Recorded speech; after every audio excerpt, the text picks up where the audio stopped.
بسم اللہ الرحمن الرحیم۔ السلام علیکم۔ درود شہوار یوٹیوب چینل پر آپ سب کو خوش آمدید۔ جہاں پر ہم نے اپنی تفسیر قرآن سٹاپ کی تھی وہیں سے ہی آج ہم آنورڈ سٹارٹ کریں گے۔ تو ہم لوگ الحمدو کی تشریح کے اندر موجود تھے۔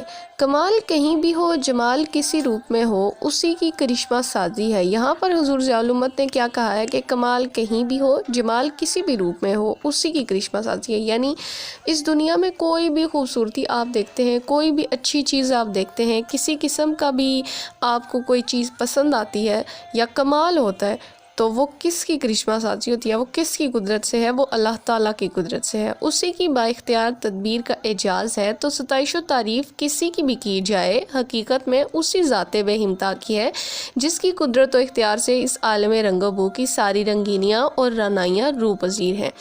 اسی لیے فرمایا الحمدللہ۔ اب یہاں پر ہمیں کیا سمجھایا جا رہا ہے کہ اس دنیا میں آپ کسی لحاظ سے کسی چیز کی بھی تعریف کریں گے جو نیچرل ہو، جو قدرت نے بنایا ہو، جو قدرتی طور پر ہو، تو اس میں آپ کس کی تعریف کر رہے ہیں؟ وہ ڈائریکٹلی ہو یا انڈائریکٹلی، وہ اللہ تعالیٰ کی تعریف ہوگی۔ سورہ فاتحہ کا آغاز الحمد سے کیا، اس سے اس امر کی طرف بھی اشارہ ہے کہ سالک جب راہ طلب میں قدم رکھے تو پہلے اپنے رب کی حمد کرے جس نے اس راہ پر گامزن ہونے کی اسے توفیق بخشی، جس نے منزل مقصود کی لگن اس کے دل میں پیدا کی، کیونکہ میری طلب بھی انہی کے کرم کا صدقہ ہے، قدم یہ اٹھتے نہیں ہیں اٹھائے جاتے ہیں۔ یہاں پر کیا فرمایا؟ اب ایک لفظ ہم نے پڑھا ہے سالک۔ سالک کا کیا معنی ہوتا ہے؟ سالک کہتے ہیں طلب رکھنے والے شخص کو، یعنی جو شخص کوشش کرتا ہے۔ اب جو بھی قرآن پاک کو کھول کر اللہ تعالیٰ کی احکام کی کوشش کرنا چاہے گا، ان کو سیکھنا چاہے گا، تو وہ سب سے پہلے کیا چیز پڑھے گا؟ وہ اللہ تعالیٰ کی حمد کرے گا۔ یعنی وہ جب بھی سٹارٹ لے گا سورہ فاتحہ سے تو سب سے پہلے وہ اللہ تعالیٰ کی حمد بیان کر رہا ہوگا۔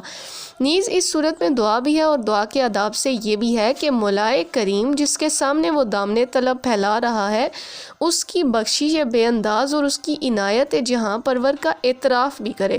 یعنی جو شخص اللہ تعالیٰ کی سے سورہ فاتحہ پڑھ کے اس کے سامنے اس کی حمد بیان کر رہا ہے، وہ اس چیز کا اعتراف بھی کرے گا کہ اللہ تعالیٰ اس کو ضرور جو دعا وہ مانگنے جا رہا ہے وہ عطا بھی فرمائیں گے۔ اس سے آگے ہم اگلی تحقیق پر چلتے ہیں۔ للہ کا معنی ہوتا ہے اللہ کے لیے، رب العالمین جو مرتبہ کمال تک پہنچانے والا ہے سارے جہانوں کا۔ یہاں پر ایک بات غور طلب ہے، ہم شروع سے پڑھتے آ رہے ہیں رب العالمین کا معنی جو پالنے والا ہے تمام جہانوں کا، یا جو رب ہے تمام جہانوں کا، لیکن یہاں پر حضور ضیاء الامت نے کتنا لطیف نقطہ ذکر کیا۔ وہ کیا ہے کہ جو مرتبہ کمال تک پہنچانے والا ہے، یعنی رب کا صرف معنی پالنے والا نہیں ہے، بلکہ رب کا معنی اس خوبی یا اس کمال یا اس منزل تک انسان کو پہنچانا ہے جس کے لیے اسے پیدا کیا گیا ہے۔ تو یہاں پر کیا اس کی تحقیق موجود ہے؟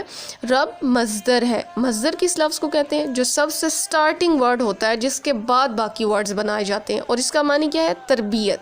اور تربیت عربی میں کہتے ہیں کسی چیز کو اس کی ازلی استعداد یعنی سٹارٹ جس کوشش کے لیے وہ بنایا گیا ہے اور فطری صلاحیت کے مطابق آہستہ آہستہ مرتبہ کمال تک پہنچانا، یعنی اللہ تعالیٰ کے رب ہونے کی جو صفت ہے نا، وہ انسان کو جس مقصد کے لیے اس نے پیدا کیا ہے اس تک اسے پہنچانا بھی ہے۔ اللہ تعالیٰ کی بے شمار نعمتوں سے منعم علیہ کے اعتبار سے اعلیٰ ترین نعمت تربیت ہے۔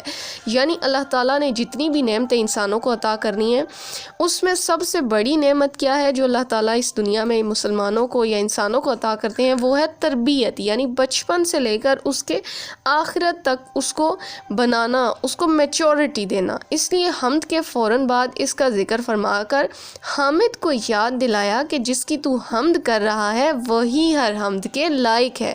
حامد کس کو کہتے ہیں؟ حمد بیان کرنے والے کو۔ یعنی اللہ تعالیٰ نے یہ بھی بتا دیا کہ تم جس کی تعریف بیان کر رہے ہو، ایسا نہیں ہے کہ تم کوئی مبالغہ آرائی کر رہے ہو، بلکہ تم اسی لیے تعریف بیان کر رہے ہو کیونکہ اللہ تعالیٰ تعریف بیان کرنے کے لائق ہیں، کیونکہ اسی نے تجھے ضعف و ناتوانی کسے کہتے ہیں؟ جسمانی کمزوری، جہالت و بے بسی کی حالت سے نکال کر منزل تک پہنچایا۔ یعنی اللہ تعالیٰ ہی ہیں جنہوں نے انسانوں کو اس کی بے بسی سے، اس کی جہالت سے، اس کی ہر طرح کی کمزوری سے اس کو نکال کر اس کی منزل تک پہنچایا ہے۔